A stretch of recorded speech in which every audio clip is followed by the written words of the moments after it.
What would you do if today was the only day? There was no tomorrow, there was no yesterday, it's just today. Something I was thinking about at the gym today while I was pushing my weight.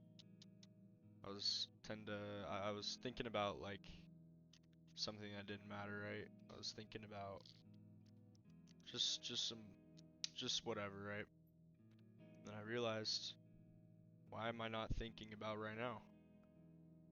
I'm not thinking about how I'm training. I'm not thinking about what I'm training. So I'm trying to get this a little louder. Um, so I realized that today's the only day. Why would I be thinking about anything else? There's only today. Friday doesn't exist, it's just today. Um, so I'm trying to learn that today. So I went out of my way to do some research on how that could be, why I'm thinking this, and how I could think more about today instead of whatever, you know. So I have 3 points I wanted to get across. Um, so first one is life is always happening today. Holy crap, this song is bad. Okay, my bad. I had to change that. Oh, okay. Where'd it go? Okay. So the past should teach you, the future should guide you, but today is where your thoughts should be, right? Where your work gets done. You be thinking about. I mean, humans shouldn't be um, looked at as productivity, right? You don't want to look at yourself as how much you've gotten done. That's not how humans were born. But it's kind of gotta deal with the cards you were dealt, right? So today's where the work gets done. Um, so life is always happening today. You can remember yesterday, you can imagine tomorrow, but today's the only actual real thought.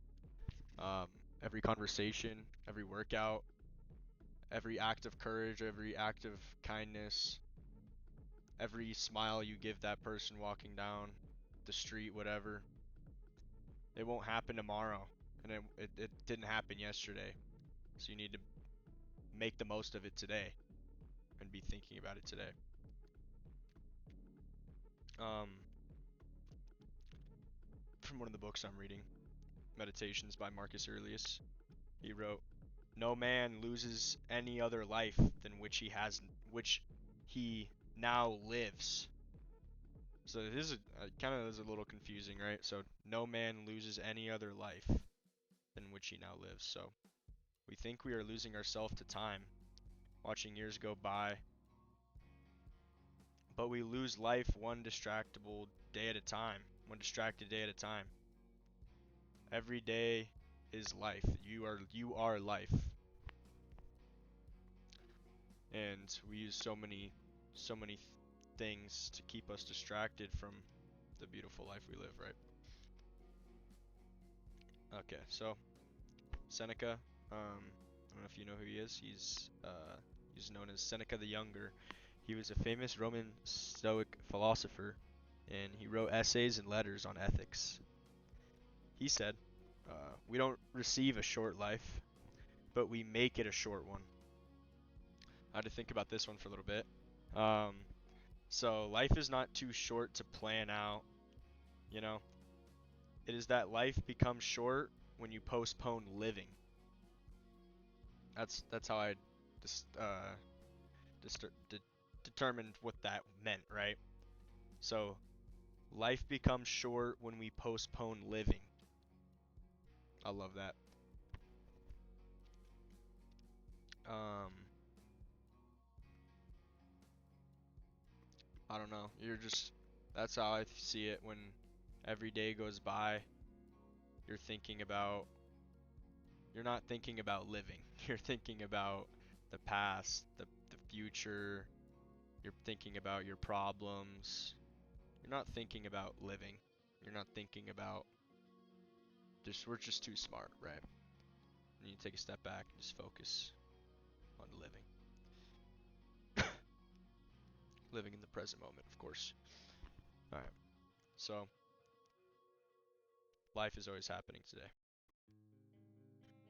Most people are physically present, but they're mentally somewhere else. So, of course, everyone's physically present. There's a lot of people that live in the present, right?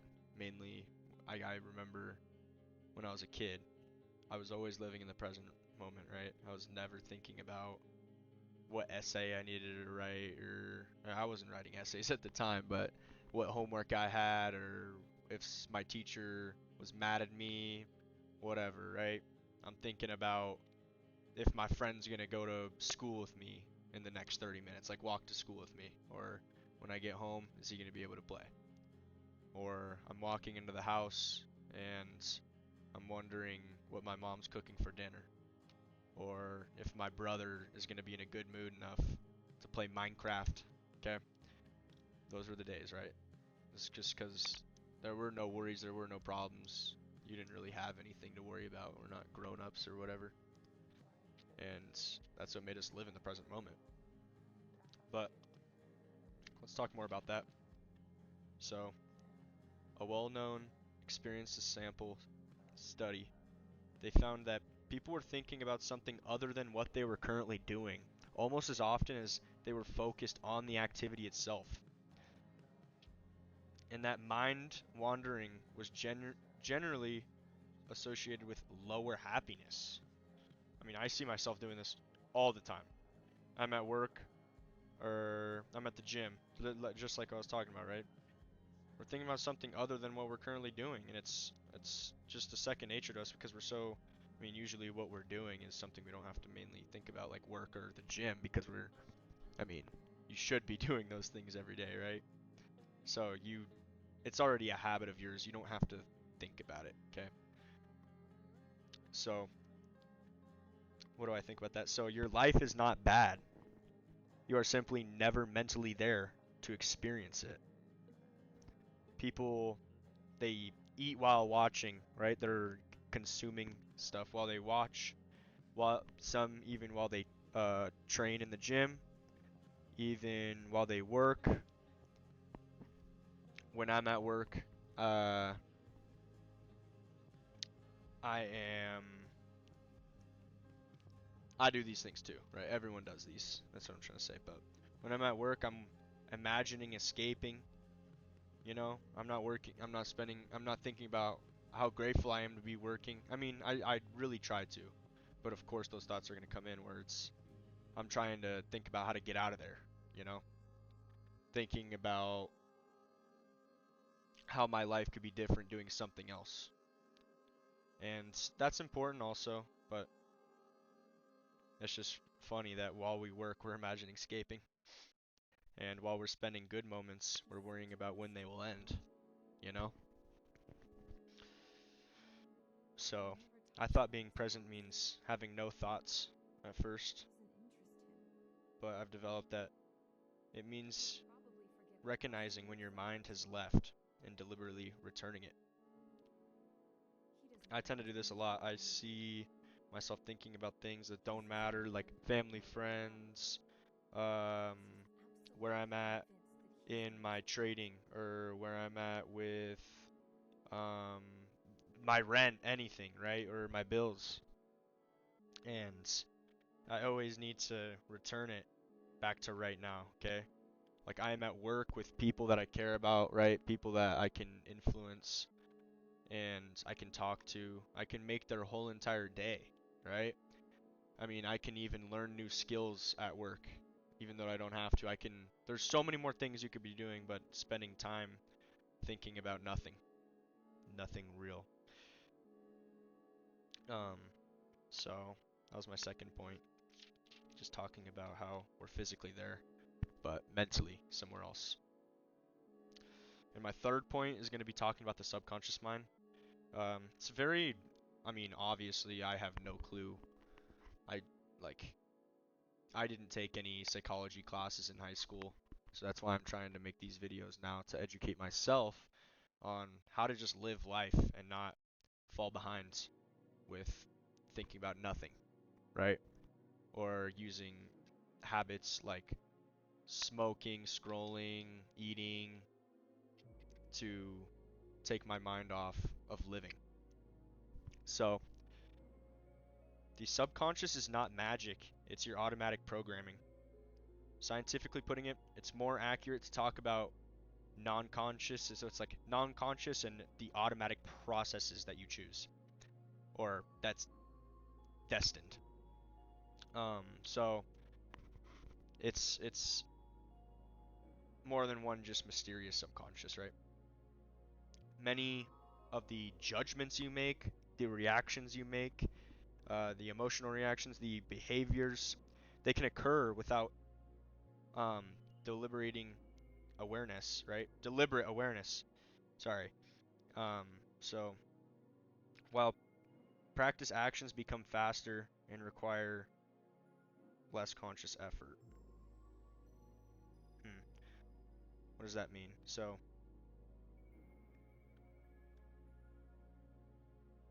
um, many judgments, reactions, and behaviors can occur without deliberate awareness. So that's kind of where the saying "think before you act" comes in, right? And while practice actions become faster and require less conscious effort, so you're using less conscious effort to do these judgments, reactions, and behaviors that occur just from your awareness. I hope that makes more sense. I had to kind of word that in some different ways for myself to understand that. But so subconscious isn't trained by what you say or do once. It's trained by what you repeatedly do. That's why people say break the cycle. So of course I'm a victim of this, or obviously everyone does this. That's what I'm trying to say here. But so when my alarm goes off, this is one of the biggest problems I have right now, is I just hit snooze, right? Sleeping is awesome. It's amazing. You're literally regenerating, right? So I'm trained to do this because every time I wake up, I hit snooze, right? Um, so that one time I change it and I spring up out of bed right after the alarm goes off. It doesn't mean anything. It doesn't mean anything because the subconscious takes about, I mean, everyone's different, of course, but scientifically speaking, it takes about 66 days or 2 months. That's the average. So, research published in the European Journal of Social Psychology shows that it takes about 2 months for a behavior to become second nature. So, yeah, I mean, working on your habits, changing, I mean, an easy way to put that for me is just put my phone far away, right? So I literally have to spring up. So just little things like that. But that also would require when I go to sleep, getting my phone away from me, right? Going and plugging it in somewhere else. So it just takes these little actions that I haven't yet developed to conquer this behavior and habit I have of hitting snooze on my alarm. Hope that makes sense. I think it's pretty easy to concept, but yeah, I mean, if I could do this for a week straight, it still basically would mean nothing until I trained it to become second nature. Every time I wake up, right, which is amazing. Anyways, um, but it's trained through what you repeatedly, your subconscious, or what we were saying is the automatic programming, right? It's trained through what you repeatedly pay attention to. So, if you're paying attention to bad things, you're obviously only going to think about bad things. Okay? So it's also trained through the environments you repeatedly enter. Um, say you're friends with a bunch of smokers. When you enter that environment, you become a smoker. Okay, that's every time. Every time you train that habit, that's what's happening. You're becoming like that. So, or every time you say you work at a liquor store, every time you enter that store, odds are you're probably going to enjoy some alcohol once in a while, and it might turn into a problem. I mean, not for everyone, but I think that makes sense to me. So, it's also trained through the actions performed when certain cues form. So, I think what that means to me is when certain cues form, say, I'd like to use emotions with this. Say anger, right? You have anger. So that cue forms in your brain, and the actions are going to go above it with actions could be lashing out immediately, not thinking before your actions. That's a good way to put it. It also is trained through the meaning you repeatedly attach to discomfort. I love this. This actually really opened my mind writing about this. So I'll say it again. The the meaning you repeatedly attach to discomfort. So for example, when something feels difficult, if you interpret discomfort as something, okay, so discomfort, right? I'm super uncomfortable. If my automatic response would be, yo, I need to escape. Something is wrong, I need to escape. Obviously, the meaning you repeatedly attach to discomfort, that's what's going to happen. I need to escape. Boom. I really needed an example to understand this. The meaning you repeatedly attach to discomfort. Okay? So, one easy, quick example to show how you would be in power of your meaning, okay, would be, okay, I'm currently in discomfort. I'm interpreting discomfort, okay, and I'd say something is wrong. This is temporary, and it means that I'm growing. That could be one way to change it. I think a really way to understand that is when you're at the gym, say, oh my gosh, my muscles, they're hurting so bad. This can't be good. I need to escape. I'm uncomfortable. But when you're at the gym, you're the one who drove there. Okay? You're meant to challenge your body. You're meant to go through those things to get the reward. You have to do those. It's like, it's very easy to understand in that sense, but we we put this meaning attached to a discomfort all the time, every day. I mean, at the gym it's very easy to understand, but um, driving, literally everything, everywhere we do this, because there's many times we feel uncomfortable. For me, it could be in social settings. A lot of the social settings I'll be uncomfortable, and I'll be like, oh, I want to go home, right? I'm in discomfort. I want to go home. Instead, I need to be, oh, I'm in a social setting, like I'm talking to these people. How am I gonna learn from this? How am I gonna teach them? Literally, like, that's just simple example of that, but I like that reference. So,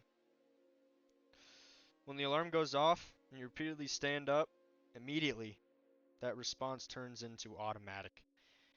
So, also, this applies to when stress repeatedly comes up, right? Everyone's stressed. If you use that stress to go and scroll, be avoidant, like I said, go home, be avoidant, like I said, like that could mean sleeping. I know so many people that just sleep through their problems. They're avoiding it, right? So their automatic response to their stress or their discomfort is go to sleep. Or there's a lot of people you'll see, people are overweight. You can't hide that. You go to Walmart, you're like, goddamn, these people are looking unhealthy. Which is sad, but it's just because they're overeating when stress comes up. That could mean, I mean, who am I to judge, obviously, but I think that's a good example for that. So that becomes automatic too. Every time stress comes up, you do one of these things, your brain's gonna go back to it. I have this problem with scrolling. I bet most of this generation does, but I've tried to delete the apps, everything, but it all comes down to when that stress does come up, your first reaction, not the second, not the third, your first reaction is stop. What do you need to do? Okay? And that's when you ask yourself, what would the person I want to be in the future, what would he be proud of or what would she be proud of what I do right now? When that stress does come up, what would they be proud of that I do right now? They're not going to think they're proud of me going back to sleep. They're not going to think, oh, you're stressed out? You know, just take a break, scroll on your phone, watch a little TV, you know? Go smoke a joint. They're not going to think that. They're going to think, what do you do right now? That future self, that's when you can look in the futures, thinking of you in the future. What would that successful, motivated person do right now when that discomfort does come up? So I'll leave you off with that. Stop abandoning the day that's right in front of you. Okay? Tomorrow will only arrive as today. You only have today. So love today.